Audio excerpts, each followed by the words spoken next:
Must-have is the highest rating we give on this channel. After a while, are they still must-have games? Well, we'll need to find out just that.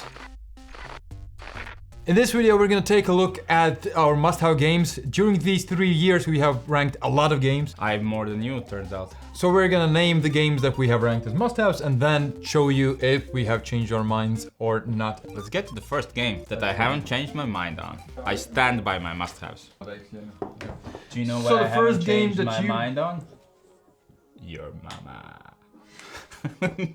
No. So the first game you ranked as must-have, I ranked as fantastic, was Oathsworn.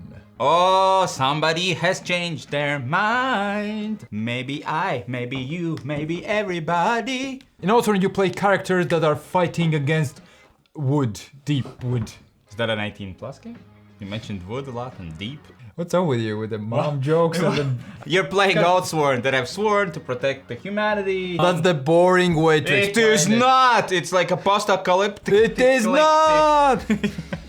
Do pitches in your exciting way. Deepwood is full of monsters and you are the sworn ones that need to defeat them. Wow, you are right. This is so much more exciting. And you do that by going through a story and then going against boss. That's one chapter, story and a boss. You defeat them and have a good time. For you all geeks out there, it's a boss battler. 1, 2, 3. Still must have. Still freaking rocks, hasn't changed for me. It's one of the best story games for sure. Each character is quite unique. I love the dice rolling a lot. I'm just saying this once, we have reviewed all of these games. Okay, that's the premise of this video. So you can check out that video to know more Except about the game. In that video, you were wrong and I was right. Admittedly, yes. Next one, which we both ranked as must-have, and it's Feed the Kraken. Feed the Kraken. I don't remember if I fed it before. He might be dead now.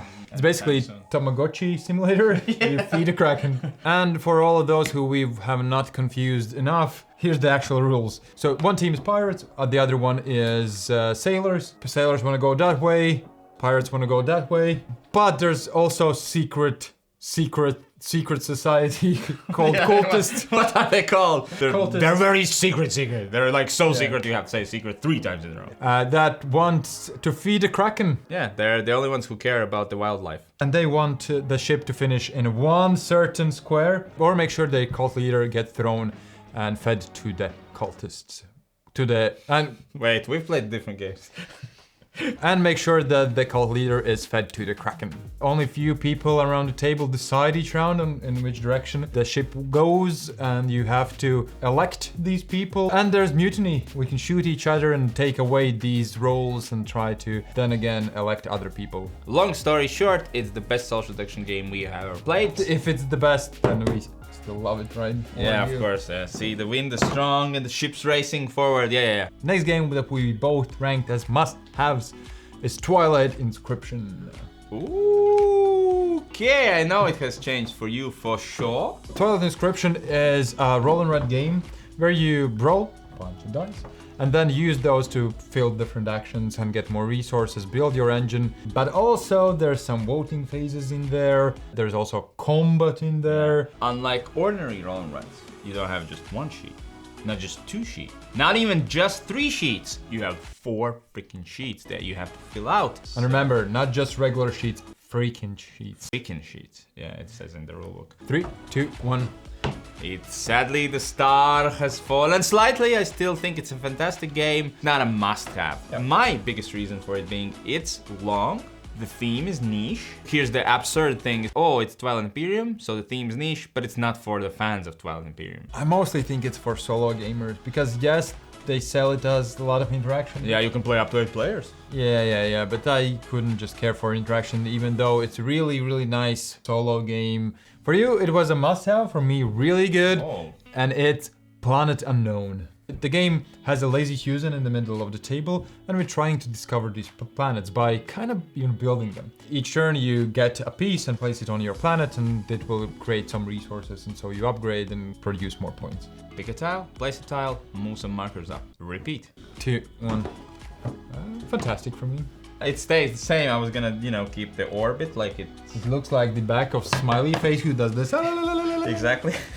I still think it's a must-have game. It's very different each time you play. It's very simple to get into. The variety is great. I can say this word even faster. Variety. It's simple to get to the table for sure because of the simple rules, and it really fits for a lot of situations. Next one was really good for you and a must-have for me. Dungeon Fighters. Well, yours is probably the same. But what is mine? 3, 2, 1. It's right in the bullseye. This game is about you as a team fighting monsters, and you can do that by throwing dice at a table and then trying to hit the bullseye or just the target. For me, bullseye because I hit directly where I wanted to with this review, as it is a must-have. I just love it, and it's for those people in my life that love sport and is okay with board games.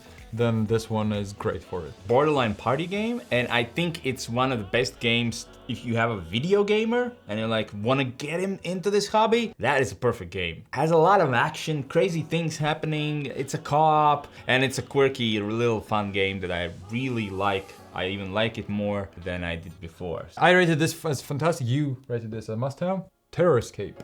It's one versus many game. This one killer tries to kill at least one of the survivors. Other people want to get out of the house as quick as possible. If they get out, they win the game. Really fun part is that there's this house in the middle of the table. It looks great. If you have that set up on the table, everyone's gonna be like, what the? 3, 2, 1.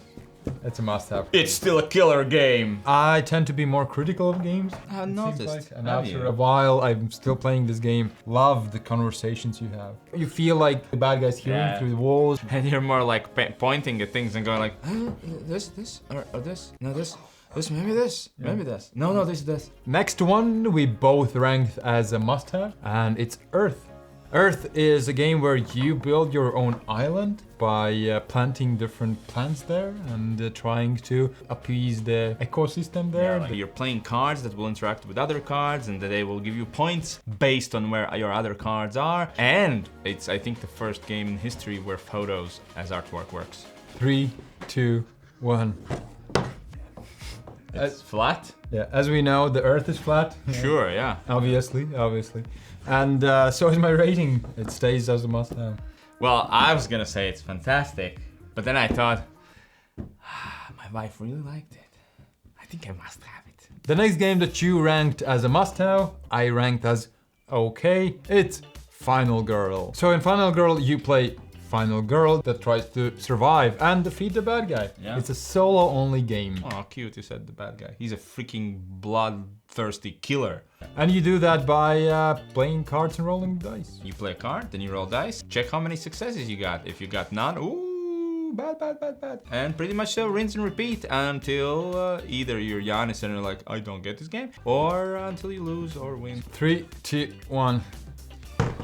It's the only okay game that I'd consider playing. It's a roller coaster. There's a lot of great things about this game, but also there's a lot of frustrating things that I hated. So it stays okay with me, even though there are some things that make me eager to maybe play it, maybe, sometimes. Probably not, because have you seen my board game collection? There are too many games there still. For me, it's a must play more. There are still sets that I haven't tried. Yes, I know why you don't like it. Woo! Random will kill you before the killer can kill you. It's wild. It has emerging storytelling. It's a very thematic game. It is a very thematic game. Your failures or successes write a story more than you play the game. So next game on this list, I ranked as a must-have and you ranked as fantastic. Okay. Why are you laughing? It's Eon's Trespass. Next. Eon's Trespass is a huge battle. No, we don't. Battler. It's fine. We don't need to do this. That takes around 100 hours to finish a scenario. There's 3 scenarios in the base box. One of my favorite games of all time, and Giannis played it for an hour. Check the review, you will see all about it. Just a hobby within a hobby game. Yeah, so I'll update my rating whenever I actually get to play that. So any decade now. And the next game that we both ranked as must-have, Hegemony. Should we? No, we don't need these. But it is a great game. In Hegemony, you all play parts in one country, playing different segments of the society. Yeah. You either play the government, you social class, middle class, or the capitalists. Those capitalists. Yeah, and only one of you will win, but you're very, very dependent on other people's successes or failures. So for example, if I'm playing the worker class, I'm very dependent on if the capitalist is doing good and creating workplaces for me. Workplaces? Yes. Workplaces. Yeah. Takes what, 3 hours to play? And then just like, and it's over. You only got 25 actions. Yeah. And the last one in this must-have series, for now, Crokinole. Must-have for both of us. Still? Still. It is. Fantastic flicking / party / dexterity game. Easy to teach, exciting to play. Well, at least on our level, anybody could come out on top. In Crokinole, you play 1 versus 1 or divide into teams 2 versus 2, and you're trying to gather the most points. You're trying to land your piece as close to the center as possible. It's the best dexterity game. It's expensive as hell, but it's super great. If you get a chance to try it, you should try it. It's one of those games I can't stop playing. Like, just one more. Just one more. We need to stop filming this video because we want to play some basketball outside before Giannis has to go. Yeah, so thank you for watching, considering supporting our channel, and see you next time. Bye. Pam, pa-da-dam, pam.